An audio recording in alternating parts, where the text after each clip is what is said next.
ნადირაძე, უკრაინის სპეციალურ ოპერაციულ ძალებში ქართული ჯგუფის ხელმძღვანელი, გვერდება უკრაინიდან. მოგესალმებით, ბატონო. უნდა ვიკითხო ფრონტის ხაზზე არსებული ვითარებით, რამდენად მოქმედებს საერთაშორისო მოლაპარაკებები, პოლიტიკური განცხადებები, გადაწყვეტილებები უკრაინაზე და ერთადერთი, რასაც პუტინი ფრონტის ხაზზე და ერთადერთი, რასაც პუტინი დათანხმდა, ეს არის არ დავარტყამთ ენერგოობიექტებსო, მაგრამ პუტინი არასოდეს ასრულებს დაპირებას. რა ხდება ფრონტის ხაზზე? დავიწყებ იქიდან პუტინის დაპირებასთან დაკავშირებით.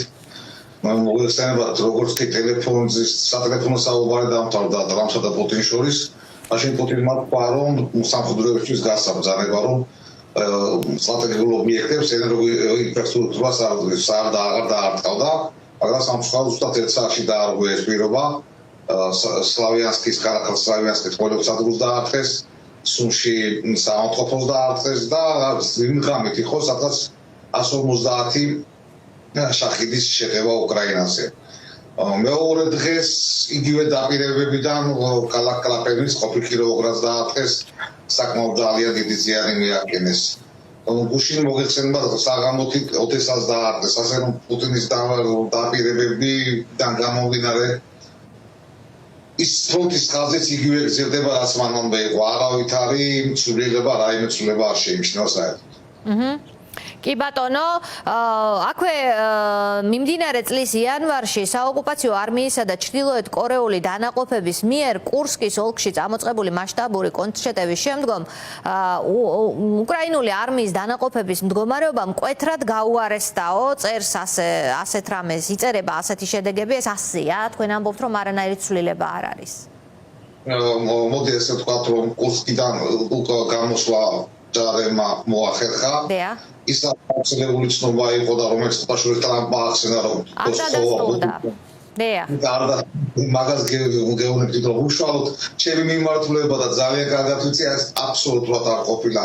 არც ერთ მიმართულებაზე კურსკიდან უკან დახევის დროს ალყაში არ მომხდარან უკრაინელი ჯარისკაცები. ეს ტრამპმა თქვა და მერე გავრცელდა ინფორმაცია, რომ CIA მიაწოდა მას ინფორმაცია, რომ ეს არ დასტურდება, ეს რომ ალყაში არიან უკრაინელი ჯარისკაცები გამოსვლის დროს. გამოსვლა მოხდა, გიგმაზომიერად მოხდა გამოსვლა. რა თქმა უნდა, დანაკარგი იყო, მაგრამ ესეთი კატასტროფული, როგორც მაგალითად ტრამპმა თქვა, რომ 10,000 ჯარისკაცი იყო ალყაში მოქცეული. დანაკარგი ჰქონდა. დღეს ემწუცისათვის უკრაინა რუსეთის საზღვარზე კურსკის მიმართულებაზე მაქვს საუბარი. სტაბილიზაცია მოხდა ფრონტის ხაზის. ჩვენი პოზიციები გვყავიან, რუსებს რა თქმა უნდა თავიანთი პოზიციები და მთლიანად ფრონტზეც უკვე ფაქტიურად ხო, იგივე ბაკროვსკის მიმართულებაზე, იგივე ტორეცკის მიმართულებაზე ფრონტის ხაზის სტაბილიზირება მოახდინა უკრაინამ და რაღაც გარკვეულ მონაკვეთებზე კონცენტრირებაც არის გადასული, იგივე ტორეცკის მიმართულები და ბაკროვსკის შემოგარენში იგივე.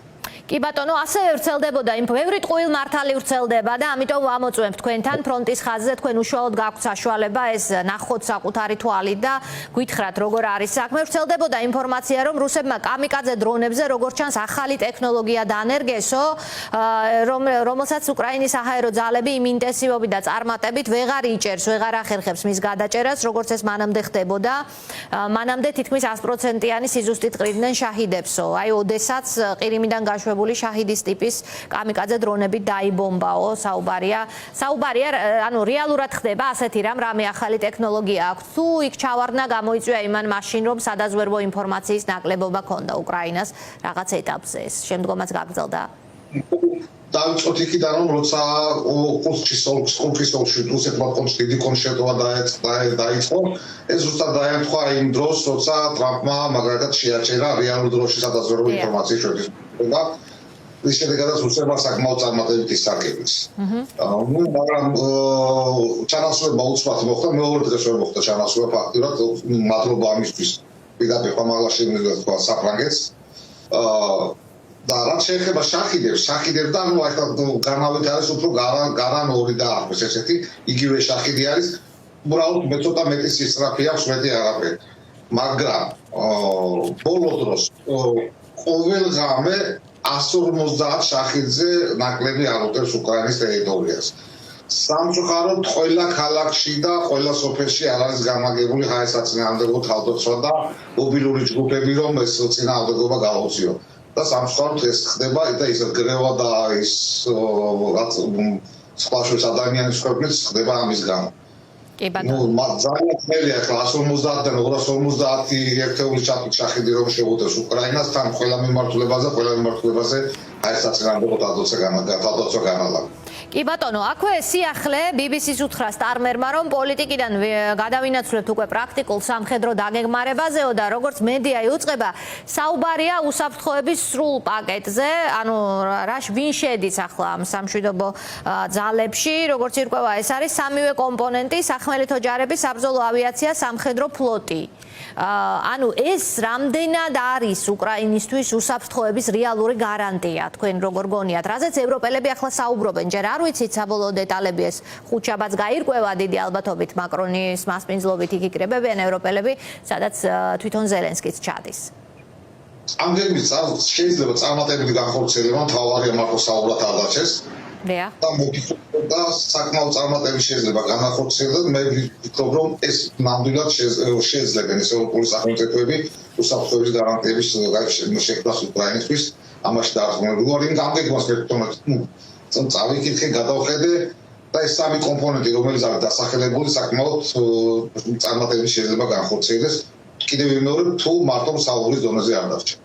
და ერიაში შავი ზღვის გემების უსაფრთხოება განიხილება, ეგ კარასინია ერთ-ერთი მომლაპარაკებელი ტექნიკურ დონეზე და შავ ზღვის ნაწილი საქართველოც არის ბუნებრივია, მაგრამ ამდით სურათში იქნება თუ არა განხილული საქართველოს და ივანიშვილის რეჟიმი, ეს პოლიტიკური შედეგების მიხედვით ვნახავთ ამ ყველაფერს, მაგრამ ერთი რამ რაც მებრძოლებს ეხება უშუალოდ უკრაინაში მებრძოლებს, ქართველებს გულისხმობ, არის ივანიშვილის რეჟიმის დამოკიდებულება თქვენს მიმართ პირადი მონაცემები მებრძოლების, რომლებიც რუსების ხელში აღმოჩნდა და აქვე მე ვთქვი, რომ ცოტა ხნის წინ 23 წელი მიუსაჯეს ქართულ ჯარისკაც მიხეილ ქამხაძეს, რომლის პირადი მონაცემების გაჟონვაზე რუსების ხელში და რუსულ მედიაში ჩვენ ვსაუბრობდით ჯერ კიდევ რამდენიმე თვის წინ, ხო?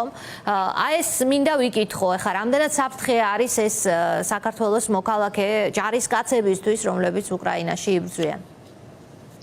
მოდი ესე ვთქვათ, ეს ინფორმაციები თვითონ ჯარისკაცებს და არა მარტო კომ ჯარისკაცებს, არამედ საერთოდ 2008 წლის ომის მერე აქტიურ ოფიცრებზე ჯარისკაცები ძალიან დიდი ხანია გაჟონილია. პლუს ამას გარდა რუსული სპეციალური განსაკუთრებით ფსბ მეხუთე საქართველოს მუშაობს და სოციალური ქსელებიდან და სხვადასხვა ინფორმაციებიდან აგროვებს ამ ჩვენ მეომრებზე ინფორმაციას. გამხაძე პირველი ჯარისკაცი არ არის, რომელსაც მიუსაჯეს, იგი მანამდე მე მომისაჯეს. კი ბატონო. ბატურინიც არის იქ, ბევრია, უბრალოდ ეს ახალია ეხლა ამ წუთას, დეა. ძალიან ბევრია. მამულაშვილიც შესაბამის. ბევრნი არიან, კი ბატონო. ბევრია და ყოველწლიურად აახლებენ, ასე ვთქვათ, რუსების 2014 წლიდან რაც აქავარ, მე 11 წლის განმავლობაში ეს ახალი ინფორმაცია იმოდის, იმას მიუსაჯეს.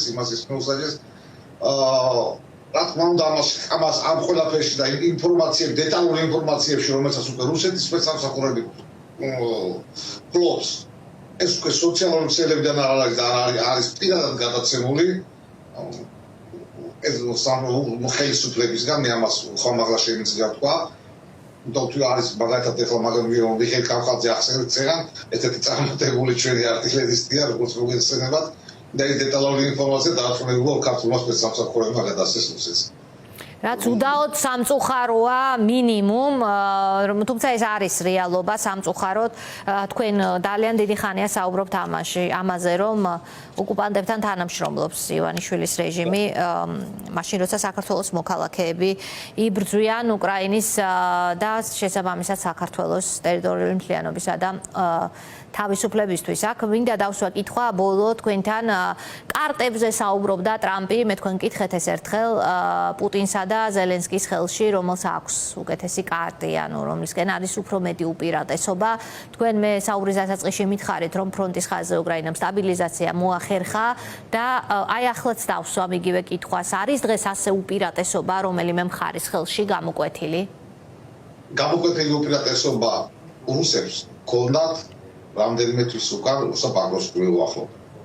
დღესდღეობით ფრონტის ხაზზე გამოკვეთილი უპირატესობა რუსეთს არ აქვს.